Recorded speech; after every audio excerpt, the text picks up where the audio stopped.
So let's come out of here and go to this page now before we dive in. So this is a key resource that you need to be aware of if you want to find out more about any of our products. Today we're talking about Web of Science and also Endnote as well. This is the go-to place. It is clarivate.libguides.com, and it's our LibGuides content which gives you all of the training resources for the products, and you can see them listed down here. Okay, they go down the page. And you can dive into any one of those, and then there's a whole section dedicated to that product, and there might be subsections as well. Endnote's got lots of tabs across the top for different aspects. The online tool is just one of those. Okay, that's free access. You can download any PDFs there and use. You can look at the YouTube channel and use those and send links to people who want to know and various things. It's all free access stuff. Okay, right. Now we'll go back to the PowerPoint and carry on where we left off. Oh, that's a bit bright. Analyzing results. So this is one that I've dropped in that wasn't on the original list. Okay, but I think it's really key that you know about some of the analytical tools in Web of Science. There aren't lots of them, but the ones that are there really can be helpful when you're looking at a field of research. So let me just overview those. There's two main tools we're talking about here. The first one is called Analyze Results. And for any set of results that you've got, having done your search, you can jump off into this interface and analyze them by any of the methods on the left-hand side. Okay, and we'll do some examples of that in a minute. But, you know, you might want to look at, okay, for this area of climate change, who are the key players in this field? Who are producing the most output? Yes, which countries are involved? Which funders are involved? So I can go and find some money for my project. Yes, this will give you a really quick graphical approach to seeing that information. Yeah, and you can drill down into these as well and actually dive into an individual section. I'll show that when we go live. The second analytical tool is to analyze the citations themselves rather than the records. So this is the Citation Report.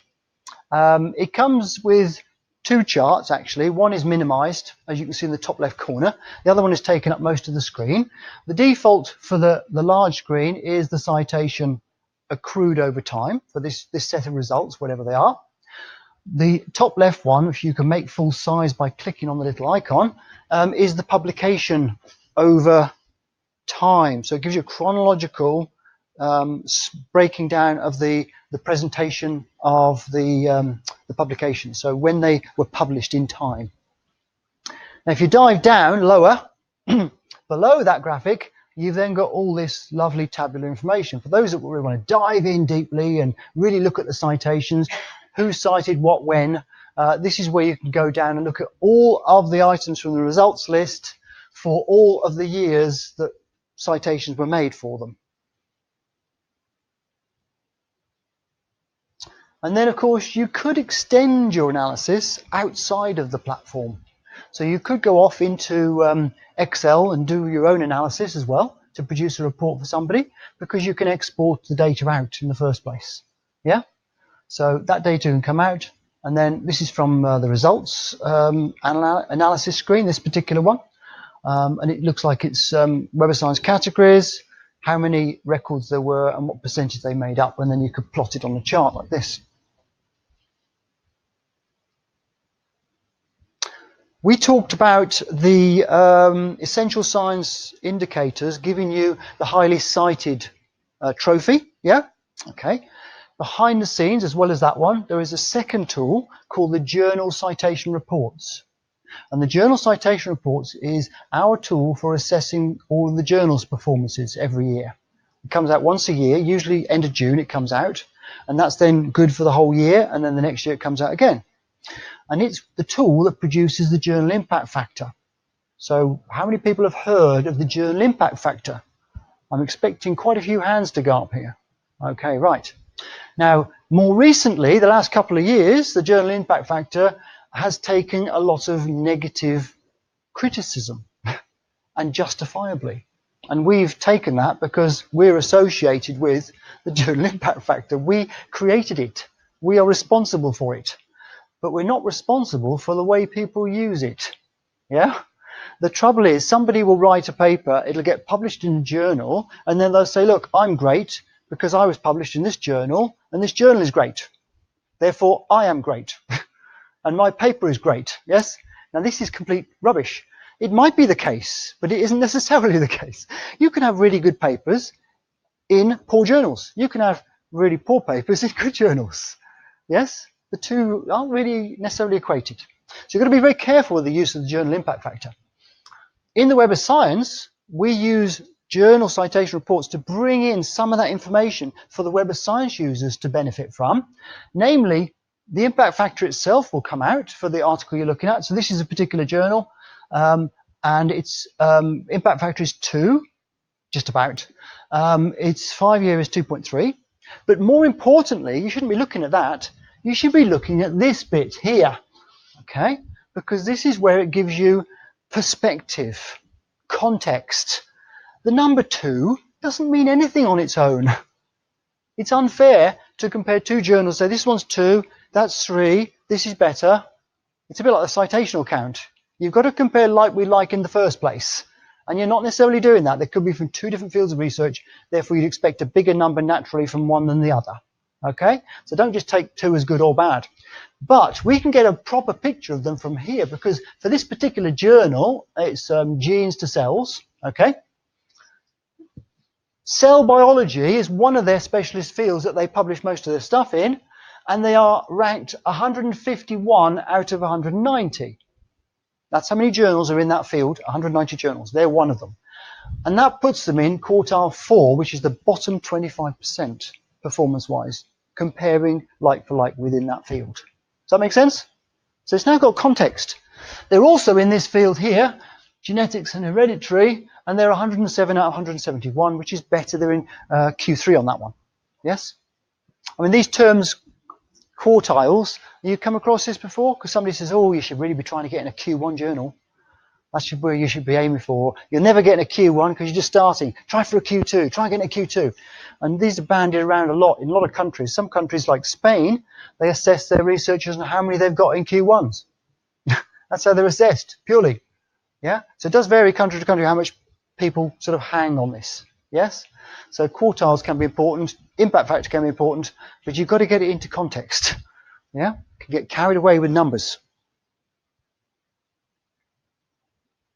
Now, behind the scenes, the journal impact factor is something that's in the journal citation reports, and you can go to the journal citation reports as a tool. You've got access to it, and you can go in and dive in and look at the aggregate impact factor. So this shows you the spread between different fields.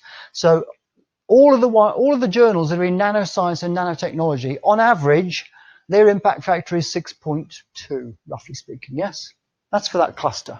But if you look at another one lower down, you've got mathematics. So their average impact factor for all the journals in mathematics is 0.8. Yes. So if you're on that's an average. Let's say you're on 3.2 and you're in mathematics. That's going to be pretty darn good because you're well above the average. Yes. Whereas up here, 3.2 is in the bottom end of that top cluster. You can see that the problem you've got here with just taking numbers. Yeah. To back this up, can you tell I'm trying to get a message over here? Don't rely on these numbers, yes? On here, we've got journal impact factor 2.3, 2.2, 2.0, yes? So you think they're sorted in the order of how good they are, their performance, whatever. But when you look at their actual positions, this first one is in quartile 3, okay? And its percentile is 40. This one is in quartile 1. Way above it, relatively speaking, percentage 92.5%. But it's got a lower journal impact factor. And it's purely because of the different fields. Yeah? And that's just a screenshot of some of the great analytics you can get in journal citation reports. I might try and get a quick look at that live if we can before we move on to other things. But reference management is the other section we're supposed to be covering in this hour slot. Now, as I said at the beginning, these slides are focused really on the desktop, okay? We're concentrating on the online version today. so I'm probably not going to look at the slides much at all. But if you are interested in what the desktop can do for you, then you can look at the slides. Yeah, you will get access to them after the event. Okay. Just quickly whiz through those.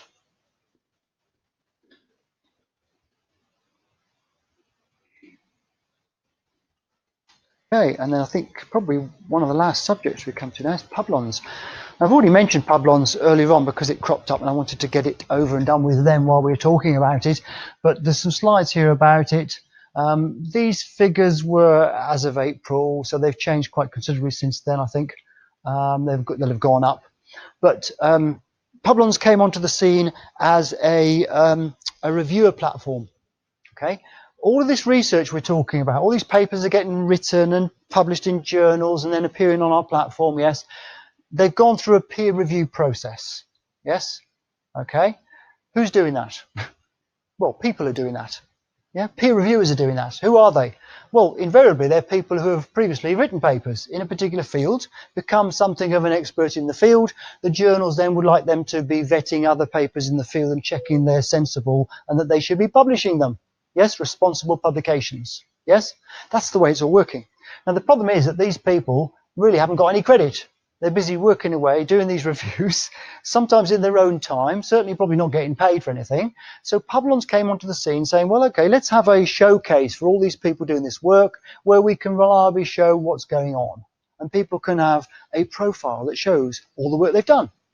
Maybe they're on editorial boards, journals as well. They've got that responsibility, yes? So let's have it all in one place. So Publons did that, and then we bought them about 2 years ago. It was a free platform, and it still is a free platform. Anybody can go to Publons and use the interface. Anybody can create a profile on Publons, okay? What we've done, though, is now we've brought it into our other products. So in Publons, we can now also show that person's publications.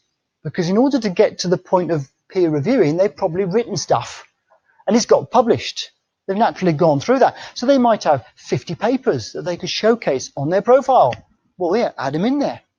So we've done that now as well. So you've got publications, peer reviews, editorial board information. You've got a bio on there as well, probably because most of them will fill a bio in saying where they've been, what they've done.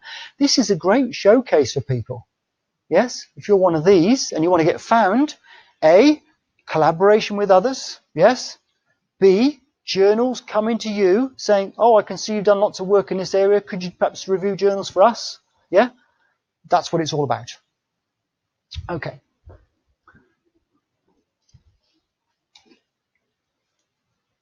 These are slides showing you how you can do things. Basically, when you're in Publons, you could import your publications from the Web of Science, from ORCID, using a DOI number, various ways you can get them in to Kickstart. If you're a reviewer, how do you get all your reviews into Publons? Well, generally speaking, that's even easier.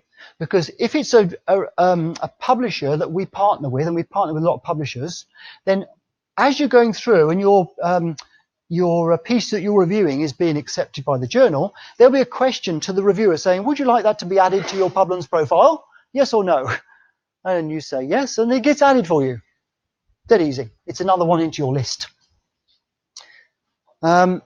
If you're not with a publisher that we're partnered with, you could just send an email from the journal to Publons team and say, hey, look, this shows I've done a review. Could you verify it with the journal and add it, please? And they'll add it to your profile. Within the platform, there's lots of metrics, both for your publications and for your reviews. And importantly, there is what's called a downloadable verified report. Now, the user can, to some extent, say what's in the report, but this is a great sort of year-of-end discussion document for your tenure or whatever, and say, look, all the stuff I've been doing, yes, I deserve to stay on here, and what's more, I think a merit rise would be good, that sort of thing, yes. Okay, so it's a great, like a CV addition, yes, all verified. And a couple of other aspects of Publons. If any of you are more early career, but you might well migrate at some point into perhaps wanting to do some peer review work, You might be a bit hesitant about doing that, or what's involved? What do I have to do? How difficult is it? What skills do I need? Yes? Well, Publons Academy is a free tool. You sign up for that. They have, I think it's 10 modules. Does it say on here? Yes, 10 modules. It's 10 modules, and one of those is ethics, very importantly. And they even tie you up with a mentor, an existing peer reviewer, to help you get started on that process. Yeah? And it's free.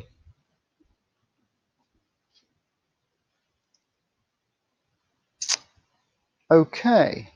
And additional resources, only 2 pages on this. One I've already talked about, which is our LibGuides.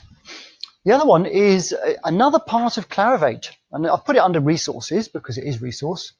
Years and years and years ago, we were known as ISI.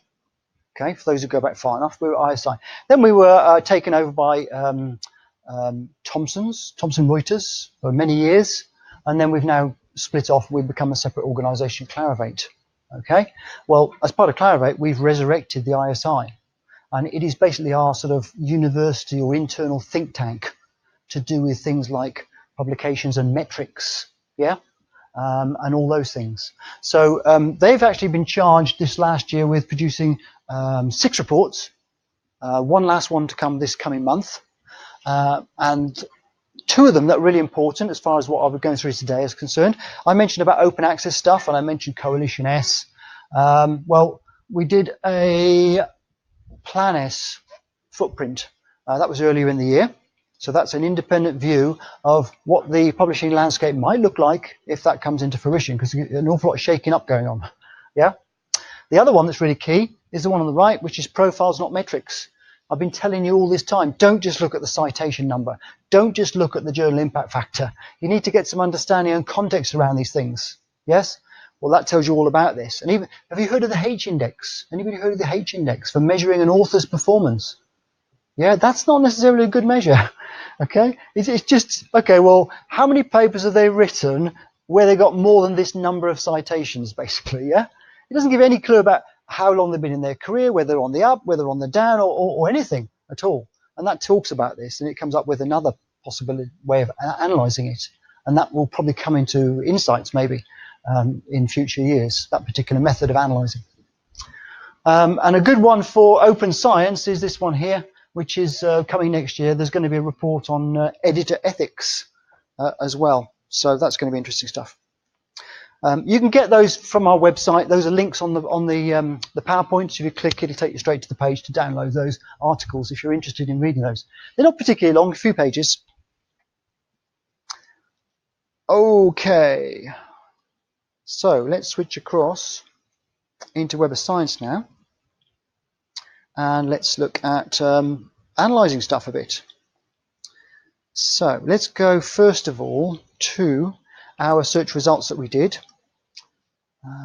to get a set of data. We will use the one we did earlier on, which is climate change. Because I want to show you analytics, we'll go with a sort of large set of data like this one. So this has got 231,000 results. If you wanted to look at them in that analysis window, we've got a graphical view. It's over on this side over on the right. Analyze results.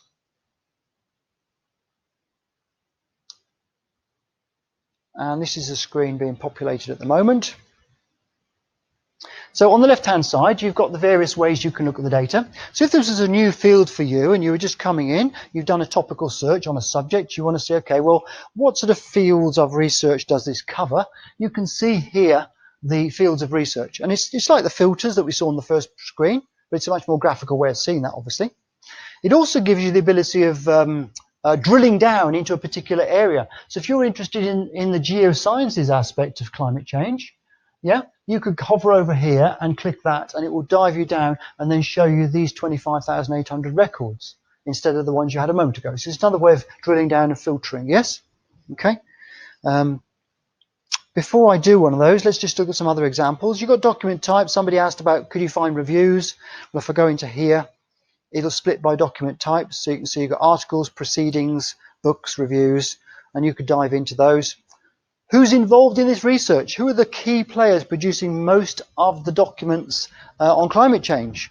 Well, as you can see here, the Chinese Academy of Sciences, for example.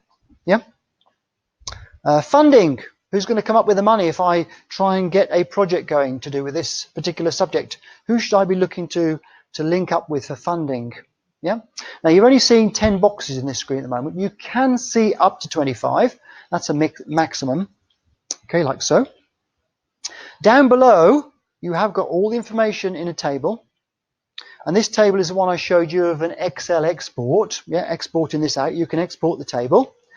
But the table can go beyond the 25. The table can go up to 500 possible variants if you wanted it to. Okay. At the bottom of the screen, you have the ability of exporting it. And down here, you can download up to 100,000 results. Okay. Other filters people tend to look at, source titles, that's a good one. Source titles are where was it published effectively.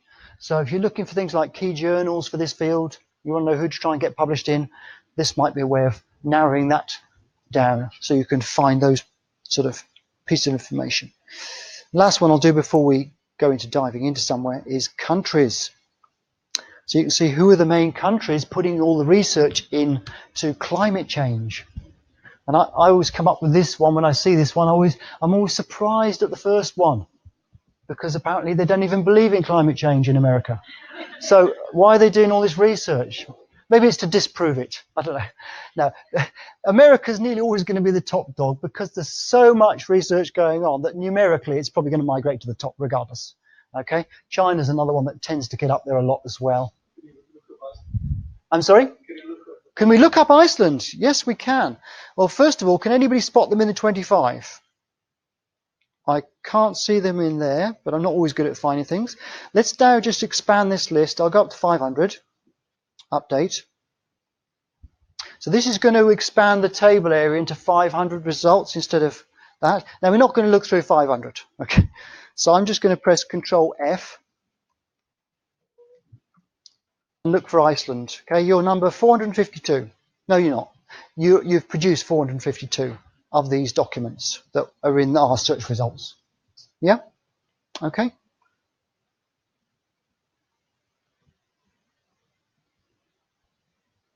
So that's just a browser search, Control F. Yeah? Nothing to do with the platform. Right, let's drill down into one of these. So let's pick a country. And let's go with the Netherlands. No particular reason, I'm just picking a country. So now we're looking at the 9,000 or so results that involved researchers that were in institutions, organisations that were in the Netherlands. That's what it's doing, yes? Okay. It doesn't mean that the main person was that, it's just somebody involved, one of the authors, one of the institutions. Yeah. Now, of course, once you dive down into there, you might think, well, okay, so Netherlands is doing that. So who are the organisations involved? So then you could do a second level of analysis. Now you've gone in once, change it to something else, and drill down again, and so on and so on and so on, yes? Okay, and at any point, you can, of course, go back to your original search results by using the history and jump back and start again if it's not the way you wanted to go. Okay, now, I want to go back to those search results and do an example of the other analytical tool, which was the Citational Analysis. And that appears over here again on the right-hand side, but there's a bit of a rule on this one. It can only process 10,000 results. The tool can't go beyond 10,000 results. So if your search results have got more than 10,000, you need to use some method of filtering down to the ones you really want to get it below 10,000 before you can do the citational analysis on it. Okay? Which is partly why I chose a country rather than doing the 200,000 to start with, because this wouldn't even appear here. There'd be a question mark with a little pop-up saying why not. Okay, let's look at those. Here we go. Now at the top, I've sort of skipped down. It does say there's 9,400 here. You get the basic information at the top of the screen, and then you should get the chart appearing here, which is taking longer than I would normally expect, but it's there now. So here's the citation analysis showing that over time, this is indeed on and on and on an exponential increase, which isn't a surprise because there's more interest now in climate change than there's been ever before. So that isn't surprising. If you wanted to look at a new area of research and decide whether to go into this area or this area or this area, you might have 2 or 3 you want to pick from. One of your considerations might be whether it's an active field or not, whether people are interested in it, whether there's much going on, and whether there's any funding out there. Yeah. So this sort of chart showing the citations on the ever increase and the publications here. Look, you can see the trend on this one. If I change the chart over, it'll be bigger. Over time, there are more and more publications being published in that particular area. That's assuming that it comes up. Still waiting for it to come up. Oh gosh, just taking its time. I'm on the wireless, so it could be that there's a slight delay on the wireless connection. Oh, here we go. Okay, so you can see this obviously upward trend here. So yeah, this is a field, yeah, that's still active. If it was going up and leveling off and starting to come down a bit, then you might think twice about doing that if you've got other options. Yeah. Now below, now that we turn the charts around, are those sort of numerical pieces of information. Now this is the only place where you can get to this type of information, okay, without self-citations. So some people are particularly interested in filtering down to only see the stuff that hasn't been citing itself effectively, yes? And if you want to do that, then this is where you can come, because you can then analyze them over here. Look, you can go to the analyze window straight away by going to there, or you can just go and look at them all by clicking here. It's a great way of getting to those ones without self-citation, if that's what you want to do. Lower down, we have that table area where you've got every single one of those 9,400 listed. These are all the papers. You can jump off to them with the blue links, and you can see how many citations they got each year, going back to the first year, whatever it was in here. And you can see all the citations to any one by clicking on the blue links. So there's lots of ways of jumping around and getting to what you need to get to here. And the other thing is that you can export this information out. So here is an export to an Excel file. Save to Excel. I'm sure I clicked that. Didn't take it. Okay. And you can export these records out and then do analysis outside.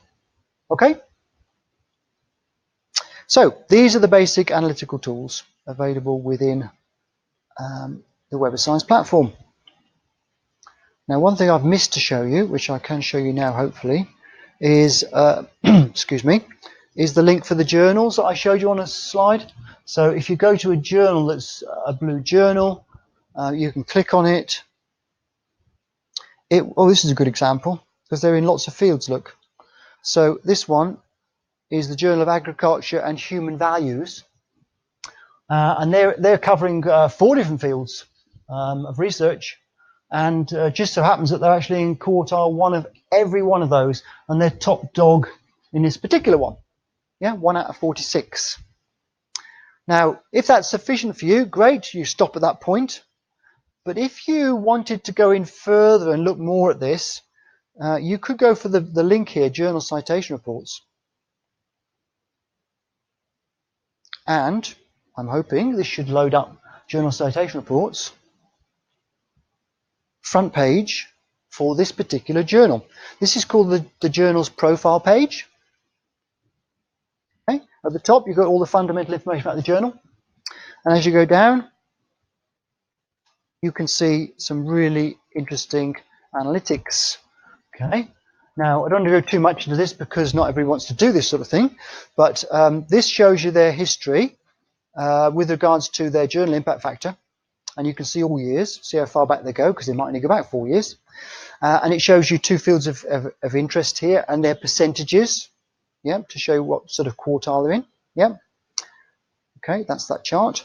This one shows you lots of information. This one is really good. It's the citational distribution chart.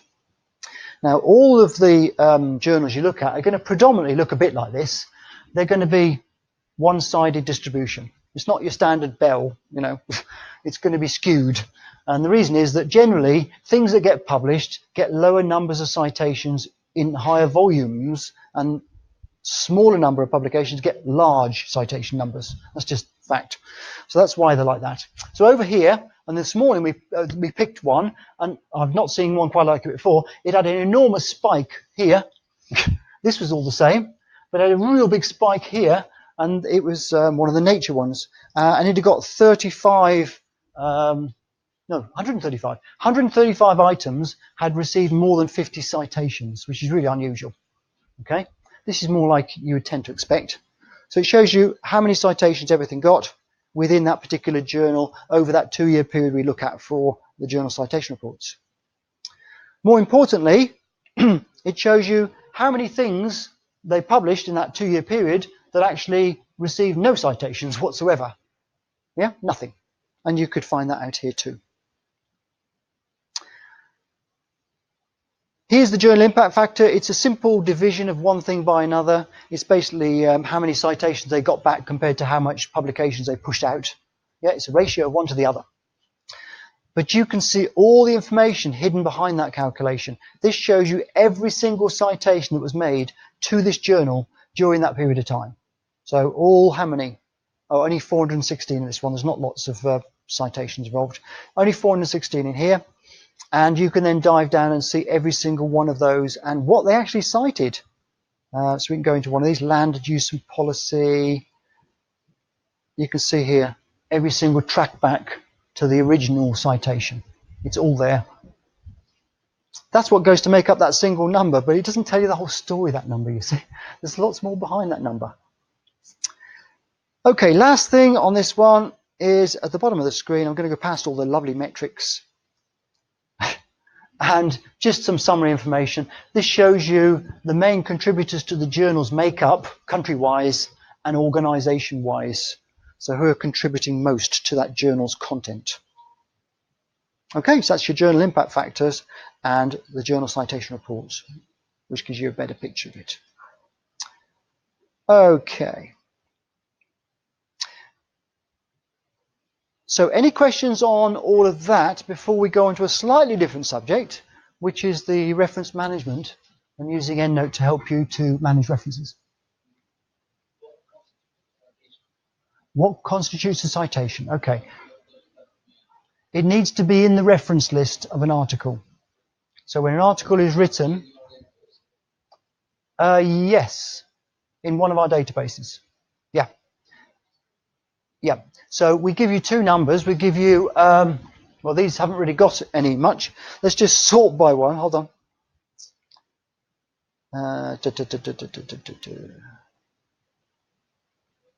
Okay, so let's just take one of these ones here, this one here.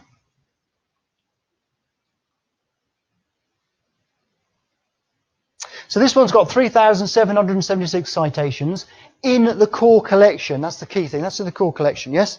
Now, here, just underneath in a smaller print, it says there's actually 4,033 in all databases.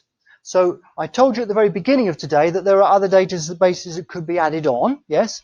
So in the platform, regardless of what you pay for, we will always give you the citation count for all databases.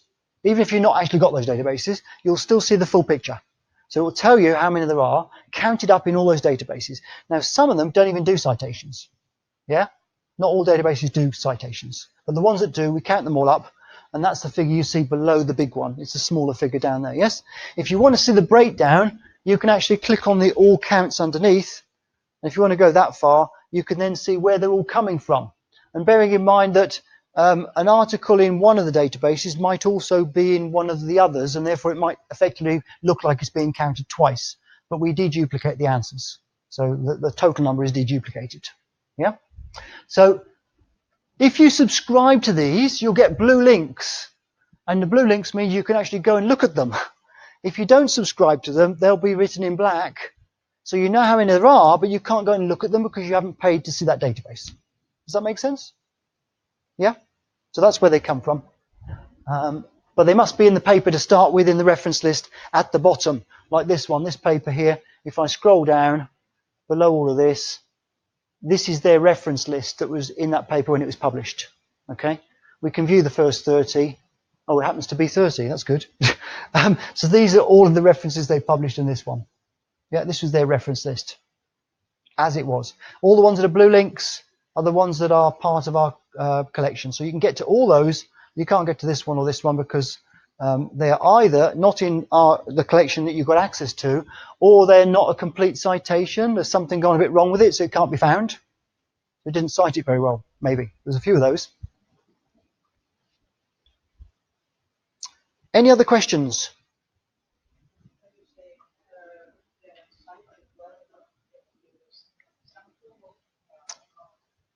I probably can't pull one up, but it's where they haven't properly named the journal, or yeah, they haven't done it properly.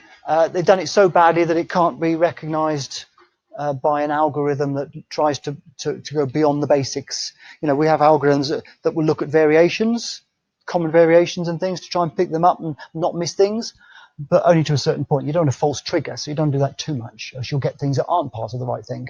It's a balancing act. If there's doubts, they get thrown into the editorial team to look at them with a human eye. Yeah. But there is an algorithm to start with, just to make sure the basics are done, and they haven't got to do all the work. Yeah, the humans do the complicated bits that it can't make its mind up about. Yeah, but there's something wrong with the citation in the paper when it's published. Yep. I had somebody at the back saying that their name was incorrectly spelt in a publication or something, and they didn't get attributed on our platform because of this, but it's wrong in the original printed version, and that's where we'd have got it from. So yeah, you can submit a correction, by the way. If you spot something that's wrong on a record, you can go to the bottom of it, scroll down, and on the bottom right-hand corner, suggest a correction, and it will take you off to a form to fill in where you have to justify your correction, and obviously identify who the heck you are to say that you can say this is wrong, and then our editorial team will investigate it. And if we're able to correct our platform, we will do. But if it's genuinely wrong in the original article, they'd have to decide ethically whether they should be changing our platform. Because it was wrong in the original published article. So that's, should it be changed, shouldn't it? They have to make that decision. If it's an error on our part, then yeah, they'll change it. Is that okay? Any last questions before we go on to Endnote? No? Okay. So let's look at Endnote now. So if you're already in the platform, which I am, there will be a link to Endnote at the top. Right at the top in the black band that goes across the top, you've got links to our products. So the journal citation reports, you can go to it there. Essential science indicators I talked about for the highly cited ones, you could go there. Endnote, we could go here, Publons Copernio. Okay, so if I go to Endnote here, it opens up another tab. If I'm already signed into Endnote and I have an online account that's also got the same credentials, it'll just put me straight in there. Yes. If it can't identify me, it'll want me to sign in. Mine's gone straight in. Okay.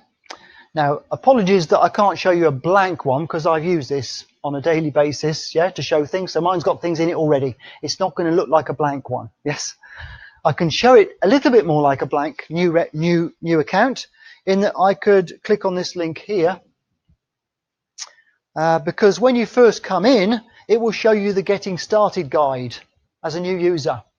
Yes, so you'll have this up, but it takes the same space on the screen as your references. So after you've first seen it for a few seconds and you start to put your first reference in, you will want to get rid of it because you can't see your references with it there. Yeah. On this side, obviously this will be less complicated.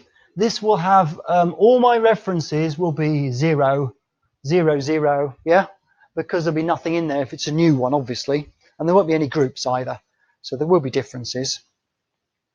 Now, I'm wondering if I can make this a bit bigger. Is that better? Yeah. So I might lose bits off the end. I might have to go across to the side a bit, but at least you can now see what's on the screen, yeah? So let's take a step back a minute. Are you all familiar with why you might use Endnote and what it would do for you? Or is that a step too far for some of you anyway? And that's not a negative. I just need to know. Do you all know what Endnote does? Yeah? Anybody not? Because I'm happy to just give you a quick overview. Yeah? Okay, sure. Okay, so Endnote is like a container. And you can bring into that container the references we've been looking at earlier on that we're really interested in. So you narrow down with your searching, you get to exactly what you want, you throw it out into your Endnote account. Yes? And it sits here like these are. These are references that have come from various sources, not just Web of Science, but from other places as well. You brought them all together in one place, and you're going to manage them over a period of time of your research, because you're in the gathering phase at the moment early on. Later on, latter stages, you want to pick some of these up and drop them into your writing, that you're writing a paper. You'll need to cite them to credit those people with the work they did previously that you've learned from. That's the whole point. That's the research cycle, yes? So you need to cite them in your paper correctly, and when you submit to a journal, they will be very, very fussy about how you do the reference list. They will have their rules. They're all different. In Endnote Desktop, to give you a clue, there are just over 7,000 ways of writing a reference. 7,000 different styles for the different journals. They all want to be different. I want a dot here. No, I'm having a comma there. That's different. Yes? They're that fussy because that's the way they are. Endnote can help you with the whole of that process. Yes? Okay. Now, let's look how we can work with this. So first of all, we have different tabs across the top. So we have one called Collect. Collect is where you can bring things into your account from different sources. Yes? Now, the one I'm going to use to start with is not necessarily the most popular, but it is quite a neat way of bringing things in. It's called an online search. And if I look at the list of possible places I could search, it comes up with a list of certain options. Okay, I'm going to go with PubMed as a medical example. And I'm going to connect to that database directly from inside the package. Except it didn't let me. These are the dangers of doing things live. Things go wrong. Okay, and I can't edit them out on this recording. Right. So here we are. We've got a search criteria now. So I could build up a bit of a search, a bit like I did on Web of Science earlier. Yeah. So let's search for something. I'm going to change the subject area. We're going to search for asthma this time. Let's search in the title, because you can actually say where on PubMed you're searching. We'll search in the title for asthma. Maybe we'll search for another one in here as well. Let's search for a medication or something, and that's going to be in the abstract. I'm just making up a crazy search here. And let's just see what we get. There are two options before you click the search. The first one is Retrieval Records. If it goes off to PubMed and it finds 12,500 results, it'll then try and bring in the 12,500 results, okay, which is usually a bit much for people. So I personally prefer the second one, where at least it tells you how many it's found before it goes off and tries to bring them in, and then you can make a decision on that. Yeah, so I'm going to go with the second option. So it should at least search and tell me how many there are. 5,500. Okay, now that's a bit much for this afternoon session. So I'm going to click on any one of these blue links here, doesn't matter which one, takes you back to the search interface. And I could add in another search now. Let's choose a date. So I'm going to choose publication date. This is narrowing down my search results. We'll do the whole last year, 2018, and try again. This should be less, hopefully. So we now got 360 results. Yes? Okay. You get the idea. Even 360 is a bit much for today, so I'm going to cheat at this point and not go through it again. I'm just going to take the 0 off the end, and we'll do 36. We'll get a sample, see what's out there. Okay. Don't normally do that, by the way. This is just an example. So what should happen then is you should get a screen coming up with 36 results in that have been sent to you from PubMed. Okay? Now, can you see this area here? Oh, it didn't work. Try again. There you go. It's telling me that there is from 1 to 25 out of the 36 results.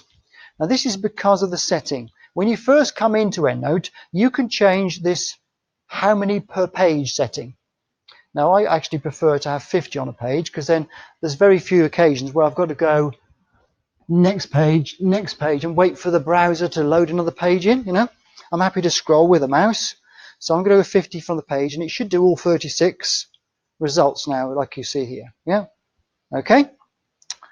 Now, the order that they're in on the screen here is dictated by the database you've just searched. So whoever sent them to you will have told you how you're going to get them. You haven't got a choice over that.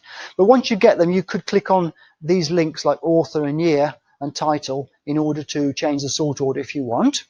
You can also, not on this screen actually, you can also change the sort order when you get them into your account. There's a little drop down here. I'll show you when we got some in. Okay. Now, you go down through these and you decide which ones you want. Now, I'm just going to pick a few of these. Don't want to take all of them today. So let's go with a few of them like this one and this one and this one, because I've got enough in my account already. So we'll just go with the ones I can see here. So I think I like those. I want those to be brought into my account. They're not there yet because they're just in this search results screen. To get them into my account and get them over into my references, I've got 68 at the moment. So we're going to add to that 68 in a moment. Try and remember 68. We need to add them to a group. Okay, add them to a group. Now, I've already got some groups in here because I've been using this account. You can see I've got a group called biochar, a pending, a gardening and dementia one. Okay, different subjects I've done. Don't ask me. Don't ask me why. Okay, just subjects I've done. Let's do a subject. But they're the groups. You wouldn't normally have those groups. There'd be nothing there except for these two options here. There's always an unfiled group. Always. It just means throw them in there. I just get them over there. Yeah, dump them here. And there's always going to be the option to create a special group to put them in. Yeah, on the fly as you're going. So I'm going to create a group to show you how to do that. We'll call it new group. And for the sake of some sort of subject, we'll just call it Iceland. I could have called it asthma, but yeah, and we'll do okay. Oh, a warning about that screen, by the way. Browsers, as you probably know, tend to block pop-ups. Yeah, pop-up blockers. You might have come across them. That was a pop-up. So if you see nothing come up, when you see, I want a new group, go for it, and nothing comes up, look in your pop-up blocker at the top of your browser. It's probably blocked it. Unblock the site, and then next time you'll be fine. Okay? It tripped me up the first time I did it because I couldn't work out why it wasn't working. Okay, so we should now have a new group over on the left-hand side. Can you see it over there called Iceland? If I click on it, I'll see my 5 new ones I've just got here. And I've added 5 to my collection. Yes? And you go on and do more searches, grabbing things from here and there and just accumulating your useful references into one place. Yeah? Okay, let's go and look at one of those. I'll just click on this one. You click on the title. It'll bring up a web page for that article. Now, it doesn't quite fit on the page, but if I make it smaller, you won't see it all. There you go. This is the information we got from PubMed about that article, yes? Okay, so useful information all there. You can get your head around that and use that. So that's one example of bringing content in. Now, if we go back to collect again, there's 2 other examples here. New reference is basically where you can't find it online. You've tried finding it on those nice databases you've got access to, but this one isn't out there anyway. It's maybe a government document that you can't get automatically, perhaps. So you're going to have to type it in yourself. It'll give you a blank form for you to fill in all the fields, either copy and paste it from a web page you're on or just typing it in, yeah, to make up a reference. Now, there's a couple of points about that I need to mention, because you will have to do some of these, almost certainly, but thankfully only a few. If I go to new reference, a couple of points I need to raise here. It'll bring up this blank form. The first point is here, you've got reference type. This is so important. Okay, there are about 50 odd reference types. You know, is it a conference proceeding? Is it a computer program? Is it a dictionary? Is it an ancient text? What is it? Yes, you've got to say what it is. Most of them will be won't be journal articles because you'll find them automatically. It'll be other things that you've got to put in manually. Pick the right one, okay, or the most appropriate. You can't cover everything, even with 50. So go down and choose one of these, whatever it is. I'll just do a standard report. Okay. Then you need to go and fill in all the boxes. Now, the one that's going to give you the biggest headache is the first one, the author, because you need to be a little bit fussy about how you do that one. So I'm going to put me in, green, comma space, Bob, B dot. Okay. This is a bit of a hybrid because usually you either know their full name or you only know their initials. Yeah, I tried to do like 2 in 1 here. So if you know the full name, type it out in full. If you know their initials, it's a capital and a dot, capital and a dot. Yeah. There's always a comma. Not move then. There's always a comma After the surname. Yeah? Okay. Now, second one, if I go down a line, you must put every author on a separate line. Don't list them out like in a reference list. Yeah? It's a database type thing, not a Word document.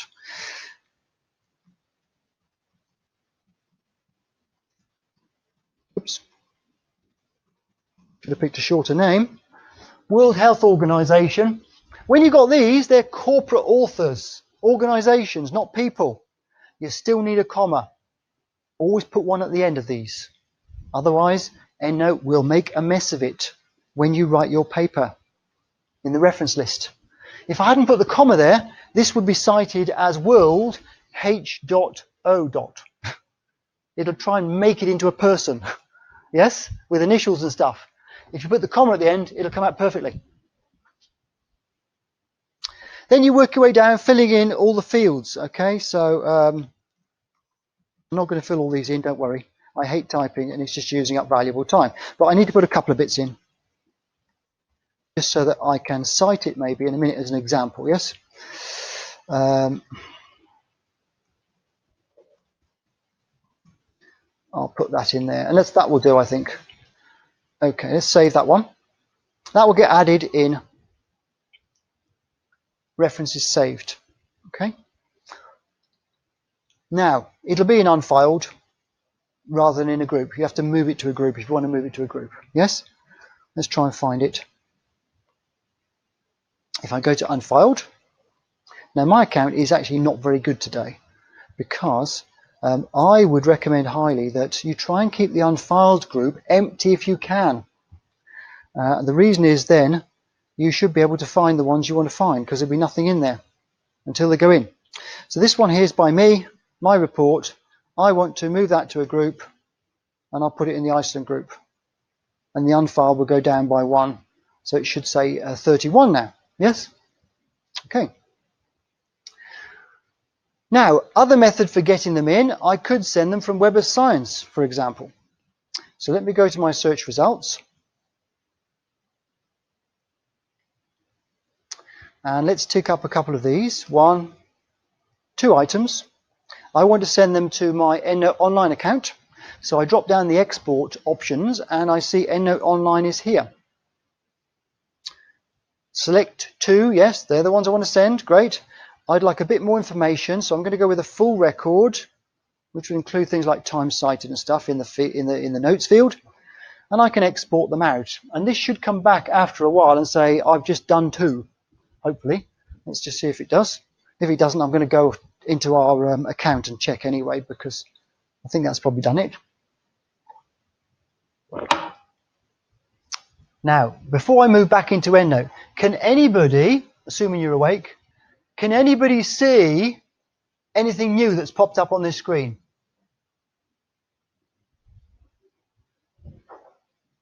Yes? A bit like the marked list. The marked list was like a little bluey sort of tick thing, yes? Okay, now you've got ENs for Endnotes.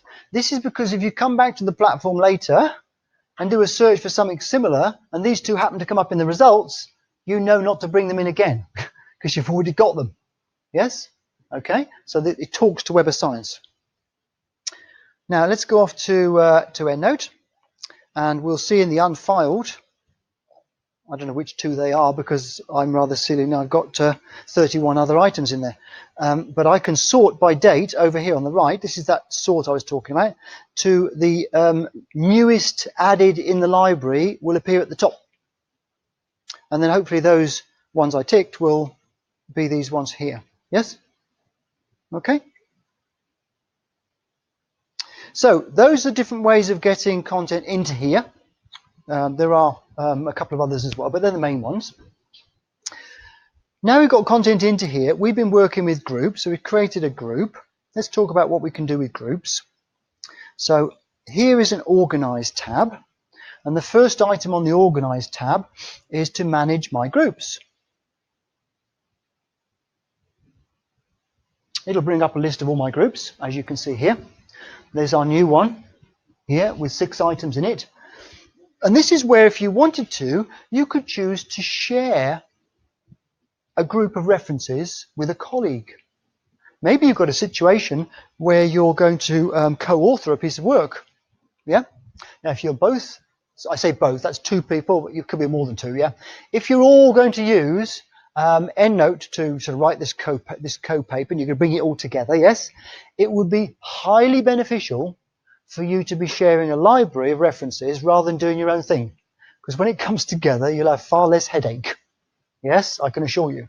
So if there's any way of planning ahead, do so. Set up a group that you can share with your colleagues. You can either have it as read-only, so you're in charge. You don't trust the others. You can add stuff into the group. They can then see those things and cite them in the bit they're writing. Yes? Or it could be a proper collaboration where you're all contributing and adding references to this group through your own online accounts, and you're adding them in, and then you're collaborating through that method. Okay? You get the choice of the owner of the group, the one who sets it up. So let's do an example of sharing this one. I can't do the whole thing, but I'll show you the concept. So I go to manage the sharing for this Iceland group. I've got two colleagues I want to share with. The first thing is to confirm that you do want to share the group, and I don't see why that's there, to be honest, but it's there. We then have this little simple dialog box. Basically, you type in that big white box the email addresses of your colleagues that you want to share with. Now, there's a little factor you need to know about this email address. This email address has to be the same one they've used to sign into their Endnote online account. When you sign in, you do username and password. The username is your email address. Yes? They might have used one email address for that, but you talk to them through another email address, a Gmail or something, yeah? No good sticking that one in if they've not signed into their account with it, because it links the accounts directly. It doesn't send them an email. Yeah? Links them by their identity on our platform. Yes? You put them on separate lines, and then you decide on how much you trust them. This is where you choose either read-only or read-write, and then you apply. It will then make that happen. It will set our server up, so the next time they sign in, they've got a new group that they didn't know anything about. Unless, of course, you told them in the meantime, watch out, because I'm going to share a group with you. Yes, that would be good, wouldn't it? Yeah. Now, I don't know if I've got any on here. Let's see. I'm just going to close this box and not set one up. If I go back to my references here, and I look in here, my groups. Can you see at the very bottom of the left-hand side, this bit? Okay. That will only be there if somebody's shared you a group. Somebody's given you a group. That's a group I shared from another account to this account, basically. Yeah. Now, the fact that there's a little sort of icon here of silhouetted people next to it means, if I hover over it, that you can add, edit references in this group. So I have got read-write access to that group. If the icon wasn't there, I'd have read-only access. That's the differential. You can't control it as the person receiving the group. Only the owner can change that. So you can now happily work with the references in that group if you wanted to. Okay. Now that brings up the next option in the Organize tab. It's called Others Groups. Others Groups. So with Others Groups, and this is the one that we've got here from this person here. Okay, it's called From Web of Science. You've got two options that you can control, and you need to control them. The first one is Show.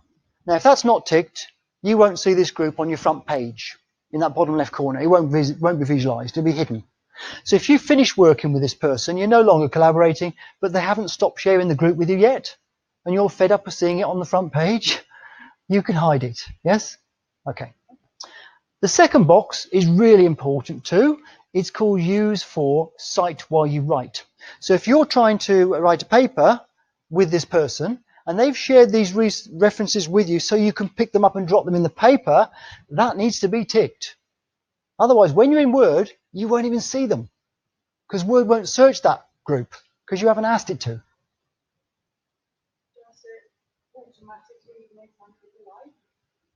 Your paper? Ah, good question. I'll come to that in just a minute. Yeah, I'll do the site while you're writing it. Yeah, I'm a bit conscious of the time though. I could take another 2 hours on this. No, I won't. But I could do.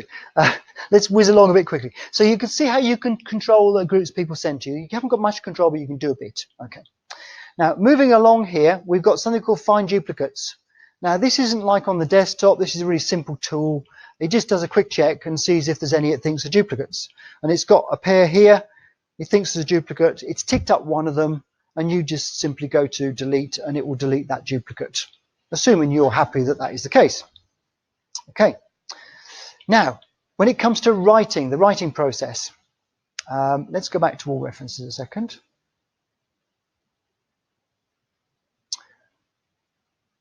Okay. Here, downloads.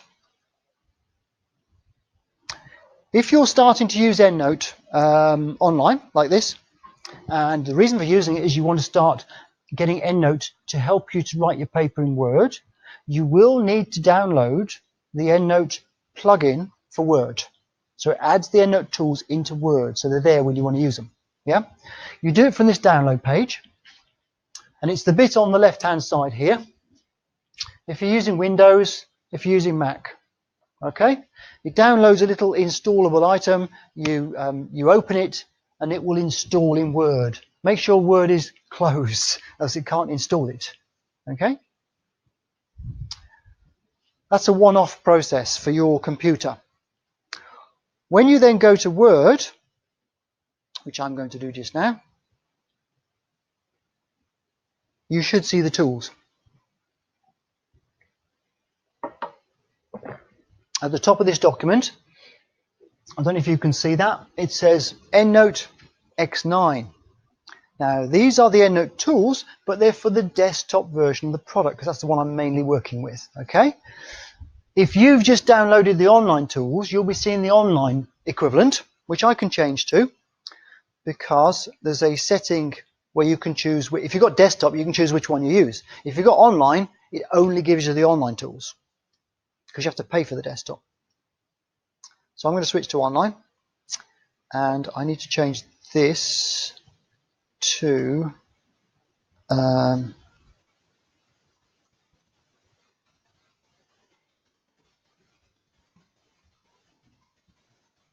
this needs to be your sign-in details for the online account, yes?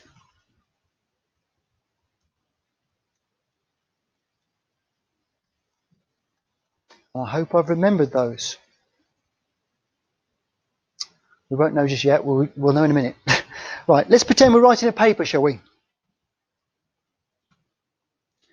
So there's my paper.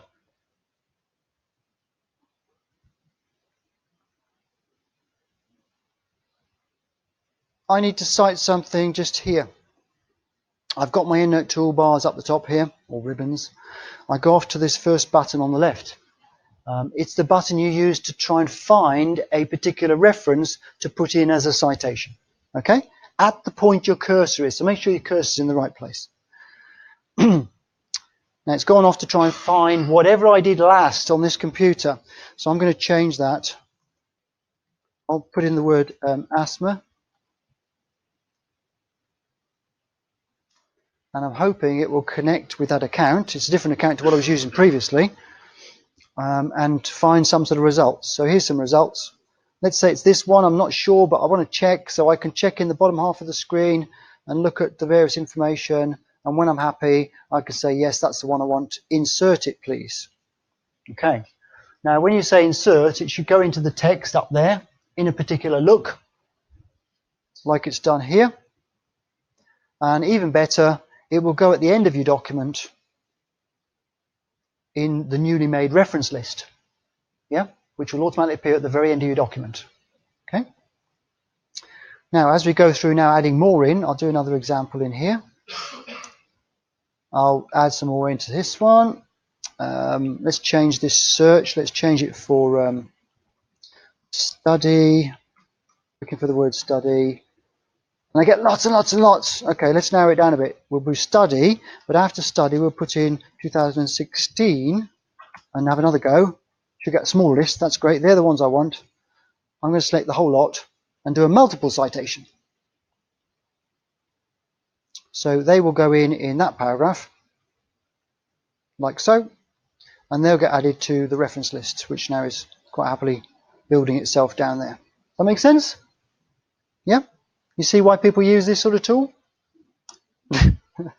Okay. Now you can type them in as well if you're a speed typist, which I'm not, and you like to get your words of wisdom on the page and you don't want to be clicking the mouse and clicking all over the place. You just want to type them in. You could do that, but you have to type them in a special way. You have to start with a curly bracket like this. Okay.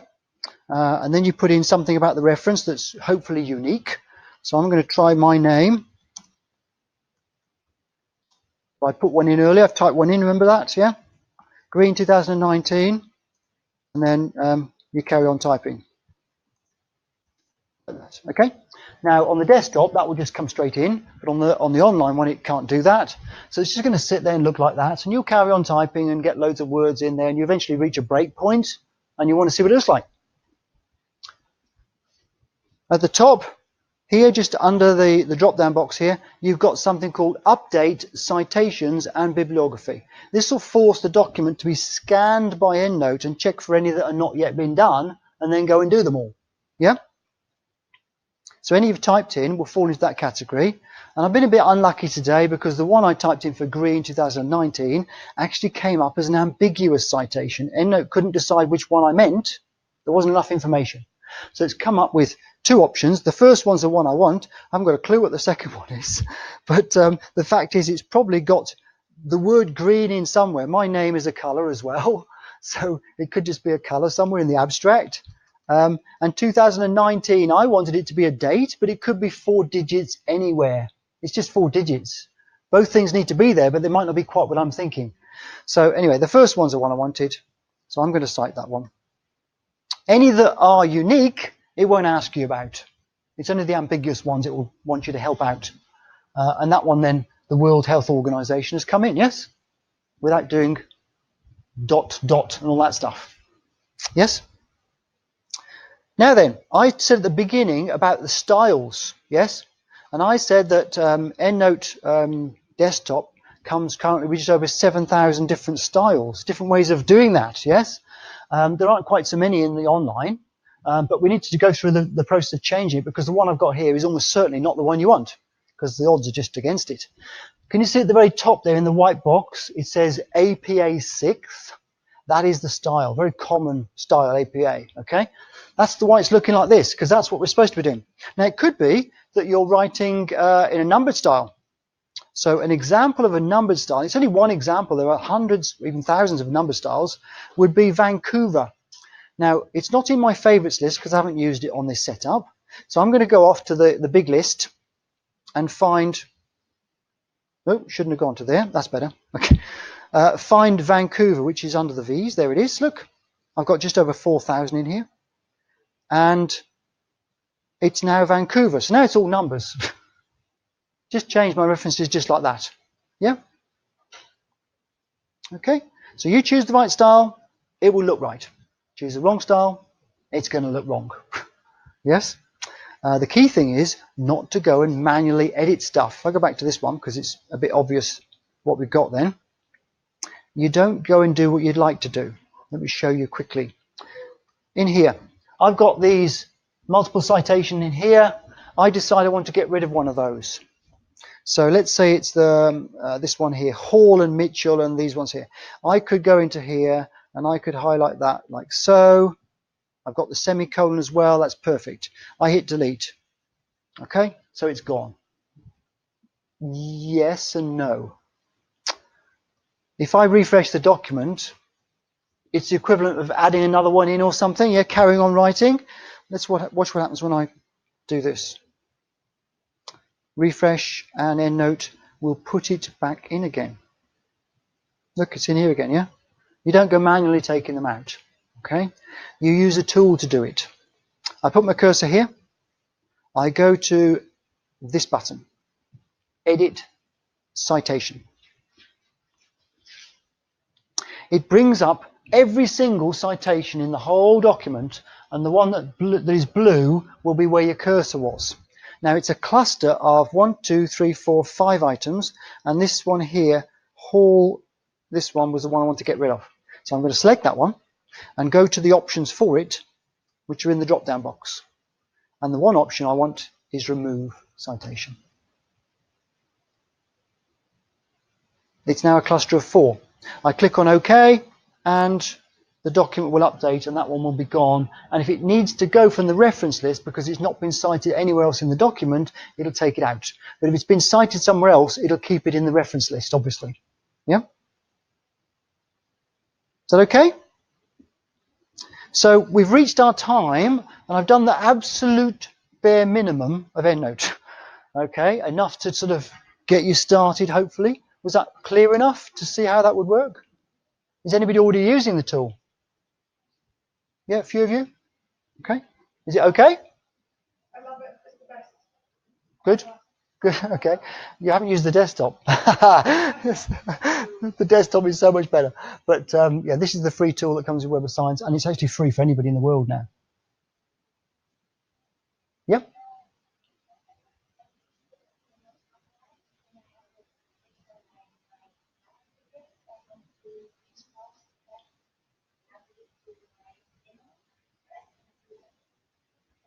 You got the data here. Where is the data, sorry, in the first place? Online? Yeah. And you want to get it to where? Where do you want to get it? What, into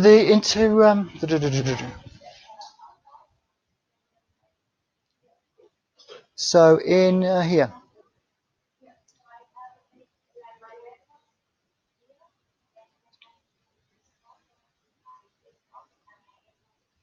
Oh, in a desktop. Sorry. Okay. Yes, I understand. Okay, right. Okay. So you'd actually do it from desktop. If you've got desktop, then you go into desktop, which I'm just starting. And you can do something called sync. Sync, to synchronize. Synchronize, yes? Just a second.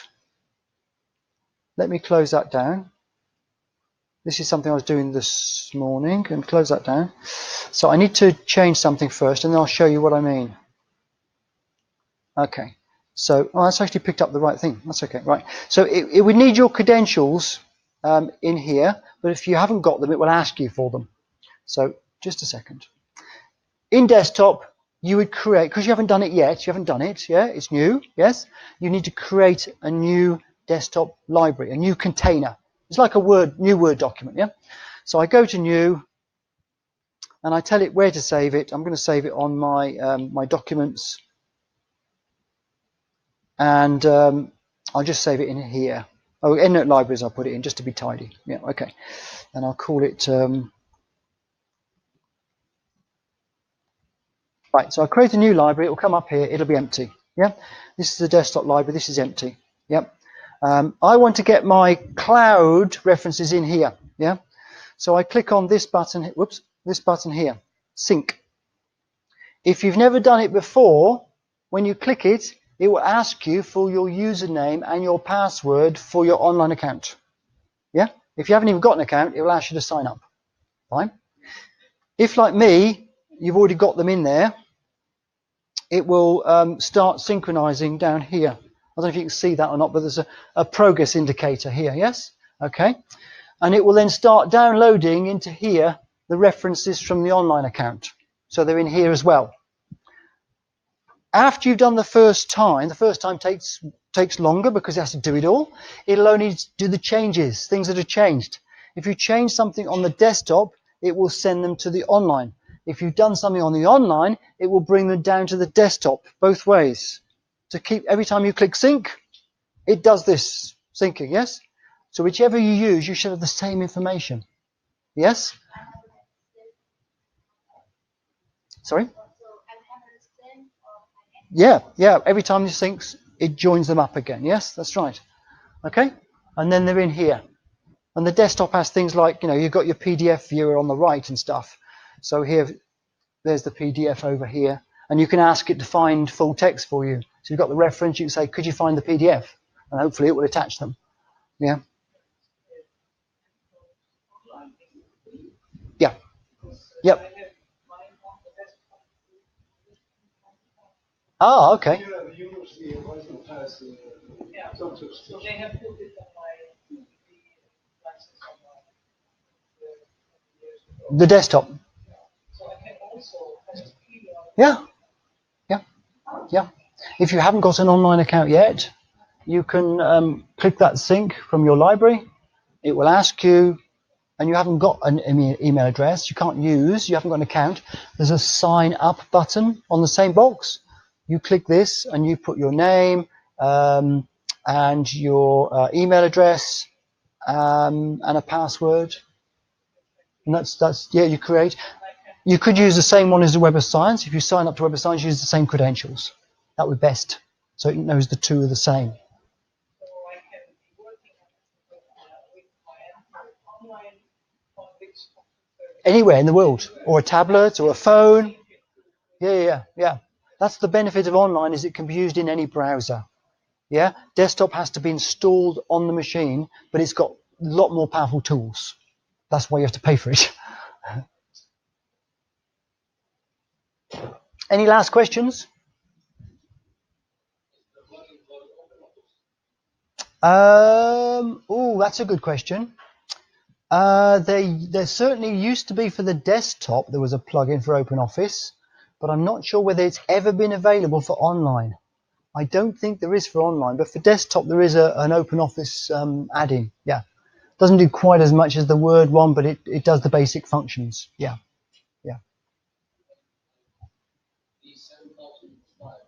Yeah. Yeah, they've all got names. Usually the name of the journal.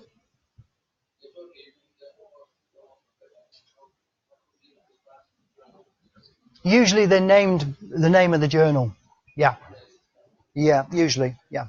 But it might be an abbreviated name of the journal. So you have to think a bit sort of laterally. Yeah.